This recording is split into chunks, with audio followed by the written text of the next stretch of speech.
हाय पिलाମାନେ ମୁଁ ସୃଷ୍ଟି ଶିକ୍ଷା ସରସ୍ୱତୀ ଚ୍ୟାନେଲକୁ ତମମାନଙ୍କୁ ସ୍ୱାଗତ। ଆଶା କରେ ତମମାନେ ଭଲ ଥିବ। ଆଜିର ବିଷୟବସ୍ତୁ ହେଉଛି ପ୍ଲସ୍ ଟୁ ଦ୍ୱିତୀୟ ବର୍ଷ ଥିବା ବାର୍ତ୍ତା କବିତାଟି। କବି ହେଉଛନ୍ତି ସଚ୍ଚିଦାନନ୍ଦ ରାଉତରାୟ ବା ସଚ୍ଚି ରାଉତରାୟ।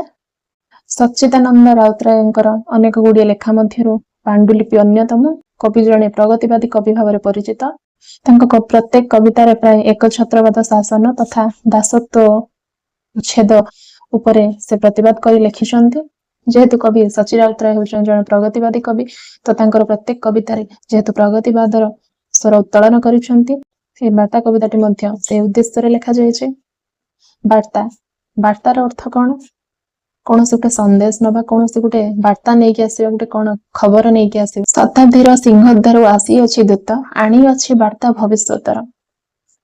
ଶତାବ୍ଦୀର ଅର୍ଥ କ'ଣ? ନା ଶତାବ୍ଦୀର ଅର୍ଥ ହେଉଛି 100 ବର୍ଷ, ଯୋଉଟା 100 କୁହାଯାଉଛି। ତ 100 ବର୍ଷର ସିଂହଦ୍ୱାର ଅର୍ଥାତ୍ ଇଂରେଜ ମାନେ ଯେତେବେଳେ ଓଡ଼ିଶା ଆସିଲେ, ସେତେବେଳେ 1800ରେ ଇଂରେଜ ମାନେ ଓଡ଼ିଶା ଆସିଥିଲେ। 1800ରୁ କବି ଯେତେବେଳେ ଏହି କବିତା ଲେଖୁଛନ୍ତି, ପାଣ୍ଡୁଲିପି ରଚନା କରୁଛନ୍ତି, ସେଥିରେ ତାର ସମୟକାଳ 1900। ତ ପାଖାପାଖି 1800ରୁ 1900 ମଧ୍ୟରେ ସମୟ ପାଖାପାଖି 100 ବର୍ଷ। ତ ସେଥିପାଇଁ ସେ ଲେଖିଛନ୍ତି ଶତାବ୍ଦୀର ସିଂହଦ୍ୱାର। 100 ବର୍ଷ ଅତିକ୍ରମ କରିସାରିଲାଣି। ସେ 100 ବର୍ଷ ଅତିକ୍ରାନ୍ତ ପରେ ସିଂହଦ୍ୱାର ଅର୍ଥାତ୍ ସିଂହଦ୍ୱାର କୋଉଠି ଥାଏ? ସିଂହଦ୍ୱାର ଭଗବାନଙ୍କ ପାଖରେ ଥାଏ ନା।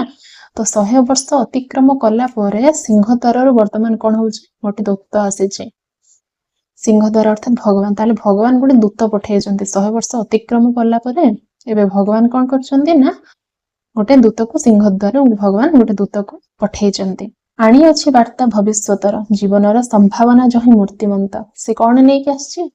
କ'ଣ ବାର୍ତ୍ତା ନେଇକି ଆସିଛି? ନା ଭବିଷ୍ୟତ ଅଭିମୁଖୀ ନୂତନ ସୁନ୍ଦର ବାର୍ତ୍ତାକୁ ନେଇକି ଆସିଛି। ଜୀବନର ସମ୍ଭାବନା ଯହିଁ ମୂର୍ତ୍ତିମାନ, ଯୋଉ ବାର୍ତ୍ତାରେ ଆଗାମୀ ଜୀବନର ଅନେକ ଗୁଡ଼ିଏ ସମ୍ଭାବନା ଲୁଚି ରହିଛି। ଆଗାମୀ ଜୀବନର ଅନେକ ଗୁଡ଼ିଏ ଆଶା ଆକାଂକ୍ଷା ତଥା ସୁଯୋଗ ରହିଛି। ତ ସେହି ବାର୍ତ୍ତାକୁ ନେଇକି ଭବିଷ୍ୟତରୁ 100 ବର୍ଷ ପରେ ଆଜି ଭଗବାନ ଦୂତ ପଠେଇଛନ୍ତି। ନାହିଁ ଯହିଁ ପ୍ରାଚୀନ ପ୍ରାନ୍ତର, ଜାଗ ହେ ମାନବ ଶିଶୁ, ଜାଗ ନର ବ୍ରହ୍ମ, ଜାଗ ଧରି ଲୌକିକ ଜ୍ଞାନ। ଯେହେତୁ 100 ବର୍ଷ ପରେ 1900 ମସିହାରେ କବି ଲେଖୁଛନ୍ତି, ତ ପୂର୍ବର 100 ବର୍ଷକୁ ଲକ୍ଷ୍ୟ କରିକି ସେ କବିତା ଲେଖିଛନ୍ତି। ଇଂରେଜ ମାନେ ଓଡ଼ିଶା ଆସିବା ପରେ ଓଡ଼ିଶାର ଯୋଉ କରାଳ ଛାୟା, ମୂଲିଆ ଉପରେ ମାଲିକର ଚାଲିଥିଲା ଶାସନ। ନିରୀହ ଲୋକ, ଅଶିକ୍ଷିତ ଲୋକ, ସେମାନେ କ'ଣ କରୁଥିଲେ ନା ବିଲରେ ଖଟିକି ସାରା ଦିନ ବିଲରେ କାଦୁଅ ଚକଟିକି ଆସିକି ଯେତେବେଳେ ମାଲିକ ପାଖରେ ଦିନ ସାରାର ପାଉଣାକୁ ହାତ ପତେଇ ମାଗୁଥିଲେ, ସେତେବେଳେ ମାଲିକ ତାକୁ ପାଉଣା ଦବା ଜାଗାରେ ଛାତିରେ ଗୋଇଠା ମାରୁଥିଲା, ଛାତିରେ ଚାବୁକ ମାରୁଥିଲା। ଯେତେବେଳେ ଗରିବ ମୂଲିଆଟେ ବିଲରେ ଦିନ ରାତି କାଦୁଅ ଚକଟି ଖାଇବା ପିଇବା ଭୁଲିକି ଲୁଗାକୁ ଅଣ୍ଟା ଯାଏ ଟେକି ଦେଇକି କାଦୁଅରେ ଭାତ ଉପୁଜୁଥିଲା, ଅର୍ଥାତ୍ ଧାନ ଖାଇବା ଶସ୍ୟ ଉତ୍ପାଦନ କରୁଥିଲା। ସେ ଖାଇବା ଶସ୍ୟର ହକଦାର କିନ୍ତୁ ସେ ନଥିଲା, ଉତ୍ପାଦନ କରୁଥିଲା। ଆଉ ମାଲିକ ତାର ସେ ସବୁ ଉତ୍ପାଦନକୁ ଶୋଷି ନେଉଥିଲା। ମାତ୍ର ସେ ଗରିବ ନିଜେ ଭାତ ଉପୁଜାଇକି, ନିଜେ ସେ ଶସ୍ୟ ଉପୁଜାଇକି ତା ଘରେ ମୁଠେ ଦାନା ଖୁଦ କଣିକା ନଥିଲା। ସିଏ ହକଦାର ସିଏ ଥିଲା। ସିଏ ଖଟିକି ଦିନ ରାତି ପରିଶ୍ରମ କରିକି ଝାଳ ବୁହାଇକି ଯେତେବେଳେ ବିଲରୁ ଖଟୁଥିଲା, କିନ୍ତୁ ତା ପାଇଁ ମୁଠେ ଦାନା ସିଏ ରଖିନଥିଲା। ଗୋଟେ ଲେଖା ଥିଲା, ଭାତ ଉପୁଜାଇ ହାତ ପତାଇଲୁ ଧନ ଡକାୟତ ଆଗେ, ଲୁଗା କଳ ଗଢ଼ି ଲଙ୍ଗଳା ଛାତିରେ ଖାଇଲୁ ଗୁଳି ପ୍ରହାରେ।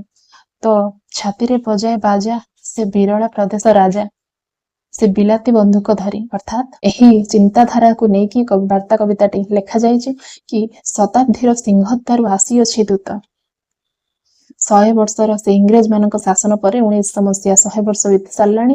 ଏ 100 ବର୍ଷ ଭିତରେ ଶତାବ୍ଦୀର ସିଂହଦ୍ୱାରରୁ ଭଗବାନ କ'ଣ କରିଛନ୍ତି? ଅତ୍ୟାଚାର ଆଉ ସହି ପାରିନାହାନ୍ତି। ନ ସହି ପାରିକି କ'ଣ କରିଛନ୍ତି? ଗୋଟେ ଦୂତକୁ ସିଂହଦ୍ୱାର ଅର୍ଥାତ୍ କୋଉଠି? ଭଗବାନଙ୍କ ପାଖରେ। ଭଗବାନ ତାଙ୍କ ଦ୍ୱାରରୁ ଗୋଟେ ସିଂହଦ୍ୱାରରୁ କ'ଣ କରିଛନ୍ତି? ଦୂତକୁ ପ୍ରେରଣ କରିଛନ୍ତି, ଯିଏକି ନୂତନ ବାର୍ତ୍ତା ନେଇକି ଆସୁଛି, ନୂତନ ଚିନ୍ତାଧାରା ନେଇକି ଆସୁଛି, ଯାହାକି ଆମକୁ ଏ 100 ବର୍ଷ ପରେ ମୁକ୍ତି ପ୍ରଦାନ କରିବ, ନୂତନ ସମ୍ଭାବନା ଆଣିଦବ, ସୁନ୍ଦର ପରିବେଶରେ ବଞ୍ଚିବାକୁ ଦବ। ସେହି ବାର୍ତ୍ତାକୁ ନେଇକି ଆସିଛି। ଜାଗ ହେ ମାନବ ଶିଶୁ, ନାହିଁ ଯହିଁ ପ୍ରାଚୀନ ପ୍ରାନ୍ତର, अर्थात जोठी कौनसी प्राचीर नाही, जोठी कौनसी बाधा नाही, प्राचीर नाही अर्थात गोटे पाचेरी, पाचेरी जो धनी आ गरीब, मूल्या आ खटिखियाଙ୍କ ଭିତରେ जो गोटे पाचेरी थिलानी, सेपट पाचेरी आरपटे से हाथ में जहाँ पकई दौले, टंकाटे 2 पैसा 5 पैसा पाचेरी आरपटे से जहाँ पकई दौले, आमे मालिक आमे गरीब खटिखिया माने हाथ देखिकी सेतिकी नौथिले, जहाँकि आमर अधिकार थिला अधिक, किंतु आमे तार खुद कणाटे पाई नथिले। तो सेथिबाई एई पाचेरी जो थिला धनी आ गरीब मध्य जो गोटे पाचेरी थिला, सारा दुनिया रे समाज रे जो गोटे पाचेरी थिला, सी धनी सी राजा सी जमीदार से सबुर पाचेरी आज कौन हम चूर्ण विचूर्ण हम ना जो ही प्राचीर प्रांतर वार्ता नहीं कि जो दूत आसी सी एमती सुंदर वार्ता नहीं कि आज नूतन चेतना एमती नव चेतना नहीं कि आसी से चेतन कौन है ना प्राचीन प्रांतर ना से पुराणा प्राचीर से पुराणा चिंताधारा से वार्तार नाही। जाग हे मानव शिशु, जाग नर ब्रह्म हे मानव शिशु, तमे जाग। दूत सिना खाली संदेश नहीं कि आसी, दूत सिना तुमको उत्साह दवाई तुमको गोटे उचित मार्ग देखा वार्ता नहीं आसी, किंतु से मार्ग रे जीवाई तुमको तो पड़ो ना। से मालिक खटिखिया मध्य बंधन को पाचेरी को भांगी पार से दूत वार्ता नहीं आसी, से कथा तुमको से दब कह, किंतु तापाई तुमको आग को बाहर पड़ो। हे मानव शिशु, समाज रे तुम बंचुच, तुमको स्वर उत्तोलन करने को पड़ो। भगवान तुमको हाथ देइचंती, से हाथ रे केवल खाइबा पाई नुहे, से हाथ केवल से हाथ देइचंती भी लड़ाई करबा पाई, से हाथ रे तुम लड़ाई करबो। हे मानव शिशु, तुम जागृत हुआ। जाग नर ब्रह्म, नर ब्रह्म अर्थात नर रूपक ब्रह्म। हे नर, तुम पूरा मानव, तुम साधारण मानव नुह, तुम हूँ नर रूपक ब्रह्म, अर्थात तुम नर रूप रे अच्छ सत, किंतु ब्रह्म अर्थात स्वयं भगवान स्वयं नारायण ब्रह्म तुम भीतर तुम हृदय मंदिर रे वास करुचंती। तुम मनुष्य रूप रे थाई पार, नर रूपक नर हे पार, किंतु तुम भीतर ब्रह्म वास करुची। तुम चाहिए सब किछि करि परिबो। तुम आज जागृत हुओ। कवि कौन करिसंती ना समस्त समाज रो एही मूल्य मानकु जागृत करिया को बाहरी चंती। जो मूल्य निज हाथ रे दा धरिकी सारा बिल वर्षा रे कादुआ रे चकटिकी कौन करुथिला, धान अमल करुथिला, शस्य अमल करुथिला। से माने लुगा तैयारी करुचंती, लुगा कल रे लुगा फैक्ट्री रे से माने लुगा करुचंती, किंतु सेमानकर पिंधिबा पई लंगड़ा हैचंती, सेमानकर छाती लंगड़ा। जाग धरी लौकिक ज्ञान, तमे मनरे तमे कौन कर, कवि कौन कहते ना लौकिक ज्ञान, लौकिक ज्ञान अर्थात अलौकिक ज्ञान भगवान तुम मुंडरे दवाई गोटे दूत को पठे, तुम जागृत हो, तुम से भीतर थिबा लौकिक ज्ञान को जागरण कर। दृढ़ हुआ निय प्रतिशोध जुग व्यापी हीन दासत्वर। दृढ़ हुआ, तमे कौन हुआ, तमे शक्तिशाली हुआ, तमे दृढ़ हुआ, तमे दृढ़ होइकी छेड़ा हुआ। रूढ़ हुआ अर्थात तुम रुक्ष हुआ, तुम आउ नरम हेले हबनी, नरम है कि आज्ञा आपण जहा देबे चढ़िबो, आज्ञा आपणक दयारु। ए सब नाही काहेकि हला, स्वर उत्तोलन कर, काहेकि हमर हला नाही, काहेकि आमे खाई परिबु नाही, काहेकि आमे पिंदी परिबु नाही, एमिति दृढ़ है कि छिड़ा है कि स्वर उत्तोलन कर। निय प्रतिशोध निय, आउ सेमती हाथ जोड़ी की कहिला वाला आवश्यकता नाही, एबे प्रतिशोध कल नेला वाला आवश्यकता अछि। जुग व्यापी हीन दासत्वर, जुग जुग धरिकी कौ जुग धरिकी जो हीन दासत्व चली, माने आमे होचे दास, आमे होचे खटिखिया, आमे होचे बिलर चाष करला वाला, आमे होचे लुगा कल लुगा बसिकी बुणिला वाला, आमे होचे अट्टालिका को सहस इटा खंड बहिकी बाली माटी कड़िकी कादुआ चकटिकी सहस अट्टालिका छेड़ा करला वाला, आमे होचे चाकर, आमे होचे मूल्य, आमे होचे दास, और सेमाने होचंते आमे मालिक। आउ तेणु ए सब चिंताधारा एबे आउ नाही, तमे चाकर नुह, तमे दास नुह, तमे होच मानव। जो मानव से माने तमे भी सेही मानव, तमरो जो अधिकार अछि तांकर से अधिकार अछि, तेणु तमे निजको भावनी दास बोली भावनी, दास हीन दासत्व उपरे तमे प्रतिशोध नुह, तमे हीन दासत्व उपरे प्रतिशोध नबा आरंभ कर। पचार से हीन दासत्व काहेकि थिला, पचार सेमानक आगरे स्वर उत्तोलन कर। समय आसीची आज पचारिबा पई दीप्त कंठे, हे मानव शिशु आज समय आसीची। एते दिन परे तुमको मुह खोलिबाकू हबो, तुमको शक्तिशाली हेकी छेड़ा होबाकू हबो, तुमको दृढ़ हेकी छेड़ा हेकी पचारिबाकू हबो। आउ आज समय आसीची, तमे पचार, तमे मुह खोल, समय आसीची आज पचारिबा पई। दीप्त कंठे हे मानव पुत्र, एते दिन श्रृंखलाटा थिला काई पई, किंपा थिला लौह कारबार। तुमको पचारिबार आज अछि कि एते दिन होला से श्रृंखलाटा काहेकि थिला। श्रृंखला अर्थात बेड़ी, गोटे बंदी हाथ रे जो बेड़ी पड़ी ना थाए, लुहार सांकुड़ी जो पड़ी थाए ता हाथ को बांधी दिया जाए, सेमिति सेटा हो से लुहार जो कड़ीटा, लुहार जो झिंझिरीटा से आज जाए तुम हाथ रे काहेकि पड़ीथिला, किछि भूल कले तुम ऊपर काहेकि लुहार छाट पड़ुथिला। ତମ ଉପରେ କାହିଁକି ଅତ୍ୟାଚାର ହଉଥିଲା, ଏଇ ସବୁ ଯୋଉ ଏତେ ଦିନ ଯାଏ ସବୁ ଚାଲିଥିଲା। କବି କହୁଛନ୍ତି ଏତେ ଦିନ ଯାଏ କାହିଁ ସେ ଶୃଙ୍ଖଳାଟା ଥିଲା, ଏଇ ଯୋଉ ଆମ ମଝିରେ ଯୋଉ ଗୋଟେ ହୀନ ହୀନ ଶାସନ ଚାଲିଥିଲା, ଏଇଟା କାହିଁକି ଏତେ ଦିନ ଯାଏ ଥିଲା। କିମ୍ପା ଥିଲା ଲୌହ କାରାଗାର, ଆମ ପାଇଁ କାହିଁକି ଲୌହ କାରାଗାର ଥିଲା, ପ୍ରତି ମୁହୂର୍ତ୍ତରେ ଲୋକମାନଙ୍କୁ ନେଇକି ଲୌହ କାରାଗାର ମଧ୍ୟରେ ବନ୍ଦୀ ଅବସ୍ଥାରେ ଛାଟି ଦେଇ ଆସୁଥିଲେ। କାହିଁକି ଏସବୁ ଥିଲା ଆମ ପାଇଁ କାହିଁକି ଗୋଟେ ଅଲଗା ପ୍ରକାର ଶାସନ ଚାଲିଥିଲା।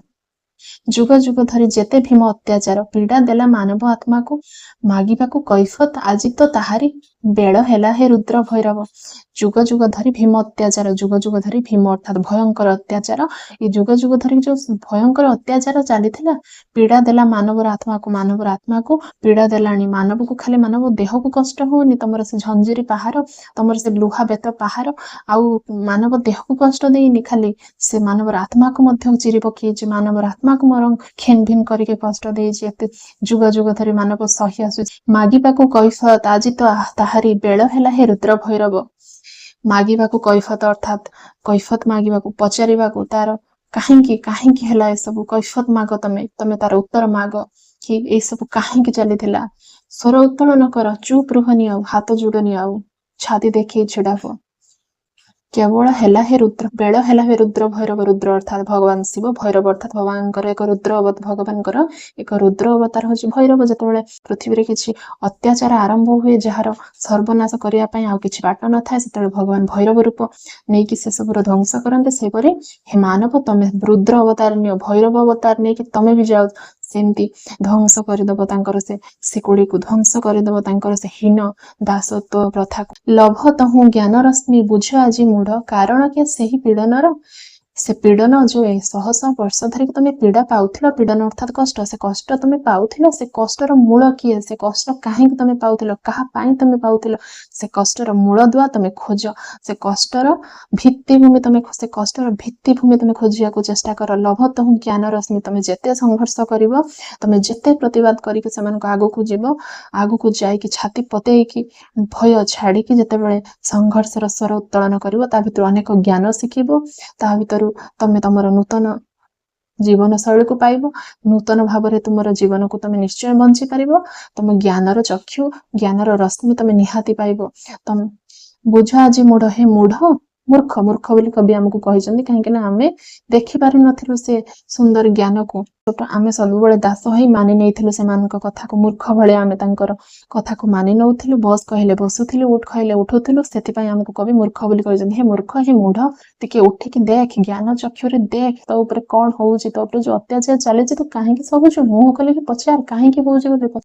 ତାହା ହିଁ ଉଚ୍ଛେଦ କର କରରେ ନିର୍ମୂଳ, ସେଇ ପୀଡ଼ନର କାରଣ କିଏ, ସେ ପ୍ରତାରଣା, ସେ ଛନ୍ଦ କପଟ, ସେ ଅତ୍ୟାଚାର ପଛର ମୂଳ କିଏ, ତାକୁ ନିର୍ମୂଳ କରିଦିଅ, ତାକୁ ମୂଳରୁ ଉପାଡ଼ି ଦିଅ, ଆଉ ତମେ ତମ ଜୀବନ ବଞ୍ଚ।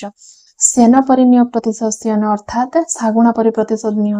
ଶାଗୁଣା ଯେମିତି ବହୁତ ଉପରେ ଉଡୁଥାଏ, ସେମିତି ତମେ ଶାଗୁଣା ବହୁତ ଉପରେ ଉଡ଼ିଲେ ମଧ୍ୟ ତଳେ ଥିବା ତାର ଖାଦ୍ୟକୁ ସେ ଲୟ କରିଥାଏ। ତମେ ବି ସେ ତୀକ୍ଷ୍ଣ ନଜର ରଖ, ସ୍ୱେନ ପରି ତମେ ଝାମ୍ପି ପକାଅ। ଯିଏ ଯଦି ତମକୁ ଚାପୁଡେ ମାରିବାକୁ ଆସୁଛି, ତମେ ତା ହାତ ଧରି ନିଅ। ତମକୁ କି ମନା କରୁଛି, ଜବରଦସ୍ତ ନେଇ ଆସ ଟାଣିକି। ତମେ ଏପରି ଚୁପଚାପ ରୁହନି, ସଂଘର୍ଷ କର, ଭୈରବ ପରି ତମେ ମାଡି ଚାଲ।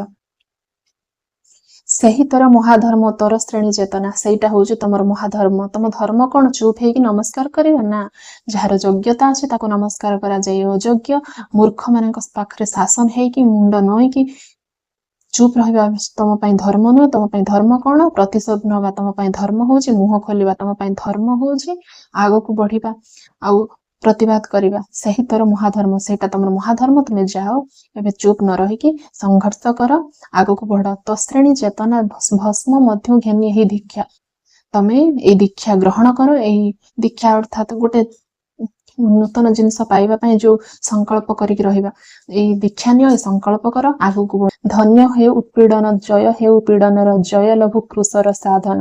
କୃଶର ସାଧନ ଅର୍ଥାତ୍ କୃଶବିଦ୍ଧ ଯୋଉ ହେଇଥିଲେ, ଯୋଉ ଯୀଶୁଖ୍ରୀଷ୍ଟ କୃଶବିଦ୍ଧ ହେଇଥିଲେ, ତଥାପି ସେ ତାଙ୍କର ସଂକଳ୍ପ ଛାଡି ନଥିଲେ। କୃଶବିଦ୍ଧ ହେଲା ପରେ ବି ସେ ଶହ ଶହ କୃଶ ବିଦ୍ଧ କଲା ପରେ ବି, କଣ୍ଟା ବିଦ୍ଧ କଲା ବି, ତାଙ୍କ ଛାତିରେ ବିଦ୍ଧ କଲା ପରେ ବି ସେ ସେମିତି କଣ କରିଥିଲେ ନା, प्रतिवाद करिकी छाती पताई छिड़ा हेइथिले मरिगले मध्य किंतु प्रतिवाद करिकी छिड़ा हेइथिले बोली आज सारा दुनिया तांको यीशु कृष्ण बोली मन रखिछि। ठीक सेमिति तुमको चापुकर पिटंतु भयभीत हुअनी मरिब तो मरीजा किंतु एमिति बंचिबा अपेक्षा कहा दयारे मरीजिबा भल किंतु सेतिपई तमे तम क्रूशबिद्ध हैला परे तुमको कष्ट नियंतु तुमको चाबुक मारंतु आगरे छिड़ा हो प्रतिवाद कर जे मारुछि ता हाथक धर। कवि एहीपरि भाବରେ ଆମକୁ କଣ କରିଛନ୍ତି ନା ଉତ୍ସାହ ପ୍ରଦାନ କରିଛନ୍ତି। ଏଇ ମାନବ ଜାତି ଯେପରି ଭାବରେ ଉତ୍ସାହୀନ ହେଇକି ବଞ୍ଚୁଥିଲା ତାର ନା ଖୁସି କୌଣସି ଥିଲା ନା ଖାଇ ପାରୁଥିଲା ନା ପିନ୍ଧି ପାରୁନଥିଲା କିଛି ବି କରିପାରୁନଥିଲା କେବଳ ଖଟିକି ଉପାର୍ଜନ କରିକି ଦଉଥିଲା। ଆଉ ଏ ବଡ ବଡ ମାଲିକ ମାନେ ଜମିଦାର ମାନେ ରାଜା ମାନେ ଇଂରେଜ ମାନେ କଣ କରୁଥିଲେ ନେଇକି ତାଙ୍କ ଜୀବନରେ ମନୋରଞ୍ଜନ କରୁଥିଲେ ତାଙ୍କ ପକେଟ କୁ ଗରମ କରୁଥିଲେ। ସେମାନେ अंडा माछ मांस घीरे बुड़ी रहुथिले सेमाने क्विंटाल क्विंटाल धान बेपार करुथिले किंतु आमे मुठाई खुद कण नथिला पत्र गुटे अईठा को चाटुथिले। काहेकि हबो सेटा काहेकि आमे से सब करिबा आम हाथ रे आमे सब गढिचु आम हाथ रे आमे सब काहेकि उपभोग करि परिबा नाही। ए प्रतिवाद को नेकी कवि सुंदर चेतना को नेकी ए विषय वस्तु को लेखिछंती। सुंदर विषय वस्तु आशा करछि वीडियो निश्चय भल लागिथिबो। जदि भल लागिथिबो निश्चय कमेंट सेक्शन रे गुटे कमेंट करिकि जणैबो केमति लागिला। आ वीडियो जदि भल लागिथिबो निश्चय रूपे चैनल टी को सब्सक्राइब करिवो जेमति मोर आगामी वीडियो निश्चय भाबर तम मान को पाखरे पहुंचिबो। रहुछि धन्यवाद।